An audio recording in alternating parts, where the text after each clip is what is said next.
नमस्कार साथियों, IFMS 3.0 पर लॉगिन करने के बाद आपको इस प्रकार का डैशबोर्ड ओपन होकर के आएगा। आपको यहाँ से एजेंसी सेलेक्ट करनी है। एजेंसी सेलेक्ट करने के बाद आपको यहाँ से इस पर क्लिक करना है। क्लिक करने के बाद आपको इस प्रकार का डैशबोर्ड ओपन होकर के आएगा।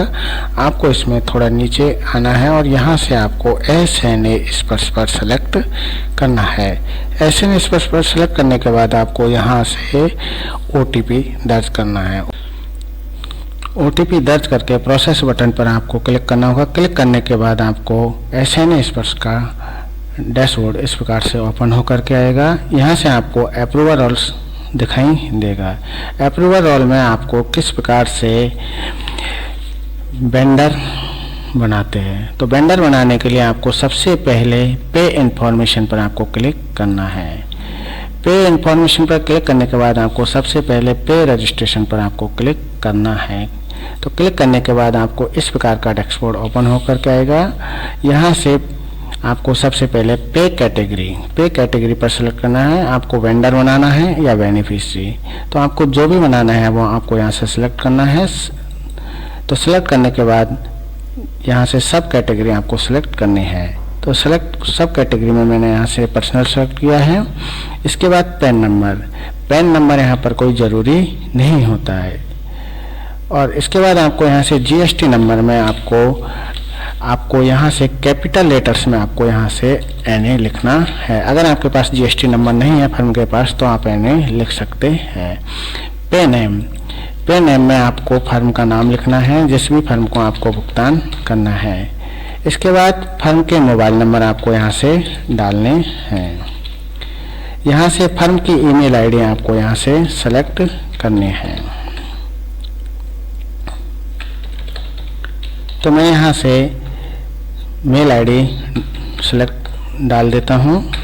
मेल आईडी डालने के बाद आपको यहाँ से IFSC कोड, जिस भी फर्म को आपको भुगतान करना है उसका IFSC कोड आपको यहाँ से डालना है। तो देखिए, इसके बाद आपको यहाँ से सर्च बॉक्स पर क्लिक करना है। क्लिक करने के बाद आपको यहाँ से बैंक नेम और ब्रांच नेम आपको दिखाई देगा। अगर आपका ब्रांच नेम सही नहीं आ रहा तो आपको फिर से IFSC कोड डाल करके सर्च करना है। इसके बाद आपको यहाँ से बैंक अकाउंट नंबर डालने हैं। तो मैं यहाँ से फर्म के बैंक अकाउंट नंबर डालता हूँ। डालने के बाद आपको यहाँ से एड्रेस बटन पर क्लिक करना है। क्लिक करने के बाद आपको यहाँ से स्टेट सेलेक्ट करना है। स्टेट सेलेक्ट करने के बाद आपको यहाँ से डिस्ट्रिक्ट सेलेक्ट करना है और डिस्ट्रिक्ट सेलेक्ट करने के बाद आपको यहाँ से एरिया आपको सेलेक्ट करना है। इसके बाद आपको यहाँ से एड्रेस के बाद आपको यहाँ से पिन कोड आपको सेलेक्ट करना है। सेलेक्ट करने के बाद यहाँ से आपको ऐड डॉक्यूमेंट्स पर क्लिक करना है। यहाँ पर डॉक्यूमेंट्स ऐड करने की कोई ज़रूरत नहीं है। इसके बाद आपको यहाँ से सबमिट बटन पर क्लिक करना है। तो देखिए, हमने जैसे ही सबमिट बटन पर क्लिक किया तो यहाँ से डॉक्यूमेंट इस रिक्वायर्ड ऑप्शन पर क्लिक करना है। आपको यहाँ से ओके करना है और यहाँ से ऐड डॉक्यूमेंट्स पर क्लिक करना है। अब क्लिक करने के बाद आपको यहाँ से किसी प्रकार का कोई डॉक्यूमेंट्स ऐड नहीं करना है, केवल आपको ऐड डॉक्यूमेंट्स पर क्लिक करना है। क्लिक करने के बाद आपको यहाँ से सबमिट बटन पर क्लिक करना है और आपको यहाँ पर कंफर्म करना है और यहाँ से आपको इसको यस पर क्लिक करना है। यस पर क्लिक करने के बाद आपको इसको ओके बटन पर क्लिक करना है। अगर वेंडर की डिटेल में आपको किसी प्रकार का कोई करेक्शन करना है या बैंक अकाउंट नंबर या नाम चेंज करना है तो आपको पे इन्फॉर्मेशन में आपको पे मॉडिफिकेशन टैब पर आपको क्लिक करना है। क्लिक करने के बाद आपको इस प्रकार का डैशबोर्ड ओपन होकर के आएगा। डैशबोर्ड ओपन होने के बाद आपको यहाँ से उसके बैंक अकाउंट नंबर या मोबाइल नंबर डाल करके आप उसको सर्च कर सकते हैं। तो मैं यहाँ से बैंक अकाउंट नंबर डाल करके उसको सर्च करता हूँ। सर्च करने के बाद आपको इस प्रकार की डिटेल ओपन होकर के आएगी। यहाँ पर आपको उसका पे नेम, मोबाइल नंबर और bank account number, IFSC code दिखाई देंगे। इसके बाद आपको यहाँ से एक्शन के अंतर्गत व्यू मॉडिफाई पर क्लिक करना है। व्यू मॉडिफाई पर क्लिक करने के बाद यहाँ से आप वेंडर की कोई भी डिटेल चेंज आप कर सकते हैं।